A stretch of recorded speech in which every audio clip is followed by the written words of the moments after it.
So this is the Straight to the Point podcast. I'm Representative Joe Diorsi, and I have a special guest phoning in from D.C. today.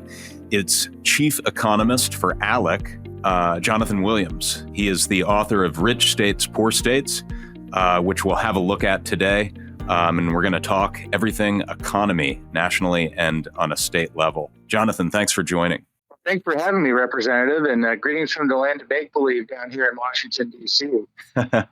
Well, it seems like that in the capital of Harrisburg, Pennsylvania, that we're in a make-believe land as well sometimes, and we'll get into that in an economic sense here. But first, Jonathan, nationally, the economy in every poll or survey that I've read as we head into election season is front of mind for many people. It seems that the social issues of yesterday have kind of faded and inflation has taken center stage. I'll share an important stat about Pennsylvania. 60% of Pennsylvanians are living paycheck to paycheck. Inflation is hitting the gas pump, of course, the grocery store and elsewhere. Is there any light at the end of the tunnel as we head into the fall with the economy? Well, it's a very good question. It's one that is continually at the top of people's minds, and for good reason, because this experiment that we've seen nationally with so-called Bidenomics has been a complete abject failure for hardworking taxpayers across the country, whether that is the continued pressure on tax rates and tax increases here in Washington, D.C. from the Biden administration and so-called progressives in Congress, and looking at the results of the huge amounts of trillions of dollars of new spending, of course, starting during the pandemic era, but those programs continuing on and even being expanded in many ways after the case. And where we're seeing right now, Representative, is a classic case of stagflation, right? This is what we've been warned about, and that is by the definition of lack of robust economic growth and high inflation. And when you look at these stubbornly high inflation numbers that, yes, they've come down since the highest of the pandemic, post-pandemic levels there, 9%. But the overall level is still elevated and it's still growing at a much faster pace. The Federal Reserve has always kept a 2% target. There's been some discussions recently to say, well, they should throw that out the window because it's too difficult to bring inflation down. Well, you know what? Representative, I'm kind of a Midwestern common sense guy myself from Michigan. This is economics 101. This isn't rocket surgery, as Laughter, my co-author of Rich States, Poor States, like to say. When you spend trillions of dollars more, you're going to have inflation because there's too many dollars chasing too few goods in the economy. And then you combine that other side with the stag part of stagflation, and that is a really anemic numbers of economic growth coming in. That latest GDP report coming in below 2% economic growth, which is not a healthy number whatsoever, especially with all of this government support. And one of my friends, Brian Westbury, a key economist, said that he thinks it's about 50% of that GDP number is coming from government spending and government transfer payments. And so the private economy is even doing much worse than the official statistics say. So Americans have good reason to be very concerned about where this economy is. And of course, the signs here in Washington under the current leadership is expect more of the same. Yeah. So you mentioned Bidenomics. Sometimes, when I hear Biden's press secretary tout, job creation and growth with wages, I think to myself, this must be the hardest job in the country to be Joe Biden's press secretary because she literally lies for a living. But I wanted to ask you, they're touting this thing, Bidenomics, this system that is turning us south. Why is it deceptive to say that they're on the cutting edge of job creation and wages? Well, it's always a great thing to judge a government program not by its intentions, but by its actual outcomes. And as we just talked about with the actual outcomes, whether they'd like to put a lipstick on a pig on this one way or the other, the bottom line is the economy is not growing the way it should be. Inflation, whether it's increasing prices or the phenomenon of shrinkflation that we've seen where companies and producers are reducing the size and quantity of things in packages. I've seen these 1 liters of Coca-Cola instead of the old 2 liters that I remember.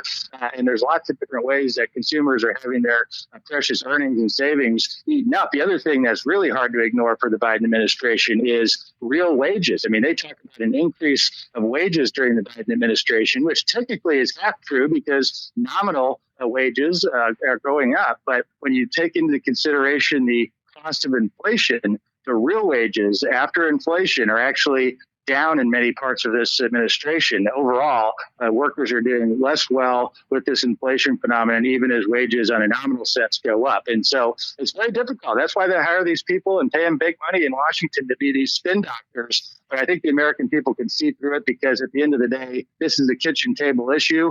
When they sit down at that kitchen table and try to make ends meet on that monthly budget for their family, they know what's being talked about in Washington doesn't add up. Yeah, so let's pivot to Pennsylvania. You mentioned the real wage figure. I read a report, and it might have been from you all, that from 2021 to 2022, Pennsylvania had a dip of 5.8%, which is among the greatest losers in the nation. You know, your typical losers like Illinois, New York, California were ahead of us, but not too many others. In your recent Rich States, Poor States State Economic Competitive Index, which you co-authored with Art Laffer and Stephen Moore, you have two kind of metrics. You have the economic outlook, with which Pennsylvania ranks 35th out of 50, and then the economic competitiveness outlook. And we're even worse there. We're at 42. When I look at Pennsylvania, I look at our geography, I look at our resources, our people, our colleges and universities, our opportunities. There is no way, Jonathan, that we should be ranking this low. I look at states around us like Ohio, West Virginia, and Virginia. They're way ahead of us. That's bad news. What are some key metrics that you look at, and why, from the surface level, from the panoramic view, is Pennsylvania doing so poorly? Well, I totally agree with you. Pennsylvania should be booming because of all the natural resources and the great individuals and hardworking entrepreneurs around the state, and so many of the inherent advantages that the Commonwealth has. But when you look at the overall policy environment, and this is what we do at richstatespoorstates.org, you can follow along. We've put together this report for the last 17 years, and we've kept this consistent to be able to track not only where you are today at number 35, but where you've been in the past. And, there's a mixed bag at 35. It's not as bad as Pennsylvania once was. Pennsylvania used to be a bottom 10 state in economic outlook. But also, to your point, Representative, it's not where it needs to be when it comes to competing, especially with neighboring states, where you've had states like Kentucky and West Virginia and Ohio, all three of those states in the 20s now in economic outlook, but in previous years had been in the 40s in some cases. We're seeing really dramatic turnarounds in many of those states. We can get into some of the reasons why if you'd like. But what we do to get these scores in Rich States, Poor States is we look at 15 different equally weighted policy factors that Art Laffer has really followed for 50 plus years now, because they're things that matter the most for economic growth state to state. And there are also things, and just as importantly, there's so many different ways to measure states today and lots of different indexes out there. But, there are things that you in Harrisburg or state capitals, state lawmakers in capital all across the country directly control. Things like tax rates and regulation and labor policy, whether a state's a right to work state or not, whether a state has a death tax or not. Those are key things, obviously, for Pennsylvania. The size of the government workforce relative to the overall private sector. Those are all things that we look at to measure states. And it's been an incredibly robust ranking system. As you mentioned, we don't just look at that part of it. We actually look at, is the proof in the pudding or not? Once again, are these government programs and the policies in a state's portfolio not just judging by the intentions, but judging by the outcomes? And when you look at Pennsylvania's score, or really when you look at any of the states that have too high of taxes and have over-regulation and are not really a free market, freedom-enhancing mindset for their state, you see persistent problems when it comes to the economic performance. And so this isn't unique to Pennsylvania. But when you look at state GDP growth, Pennsylvania lagging behind the nation there. When you look at employment growth, job growth over the last decade, Pennsylvania lagging. And then probably most concerning out of this is one of the key takeaways from Rich States, Poor States for nearly 20 years now has been people vote with their feet. Americans continue to vote with their pocketbook. They vote with their feet. They're leaving states with a lack of economic opportunity and high taxes, and they're going to states that value economic opportunity. And Pennsylvania's record there, as you know well, is one of the worst in the country in terms of overall net out migration over the last 10 years of nearly 270,000 Pennsylvanians leaving on net going to one of the other 49 states, which ranks 46 out of the 50 states. Only a few states in the country have seen more out-migration. So that's certainly some things to be concerned about. Well, it's not all bad news. You're not New York at 50th out of 50, or New Jersey or Illinois or some of the worst cases. There's a whole lot of room for improvement still. Yeah, and that's hard for me as a legislator when we look at this domestic migration number over the last decade. Like you said, almost 270,000. We're losing out to West Virginia, Ohio, Tennessee. I believe our top receiver of imports is North Carolina. They're very business friendly, and of course, Florida and beyond. So we're in the lightning round here, Jonathan. I wanted to ask you about when I read your Rich States, Poor States assessment. There were two states that I would call poster children. You've got Utah and Arizona. What are they doing that we're not to attract people and to have a better climate for business and families? And then the second tier of that question, what role does education freedom have in that figure? Of course, I've been with House Bill 1904, which is a universal school choice bill in Pennsylvania. I can see the economic benefit to a system like that.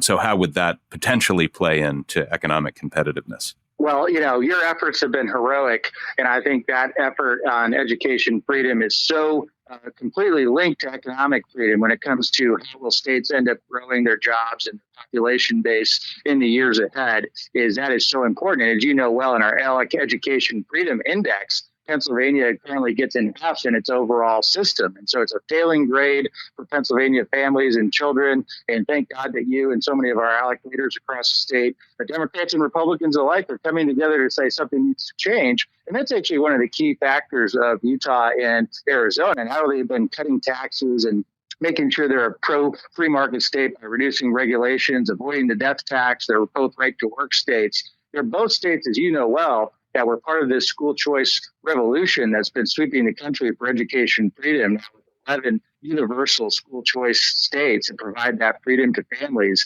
Arizona was second out of the gate after West Virginia, leadership there that led that way back in 2021. And so those two states have a freedom agenda, whether it's economic freedom or education freedom. That's something to really emulate. We could probably do an entire show on those states. I was just out in Utah with the legislative leadership, and they are continuing to move the ball forward. They're not resting on their laurels. So it's an incredible case study at number one and number three in those cases. Yeah, well, this is excellent stuff, Jonathan. Maybe we'll have you on for a part two if you're open to it. So thanks for joining. Well, absolutely. Happy to do that. Continue the great work. Really appreciate it. Yeah, thank you. Jonathan Williams, he is co-author of Rich States, Poor States and chief economist for the American Legislative Exchange Council. This has been Straight to the Point.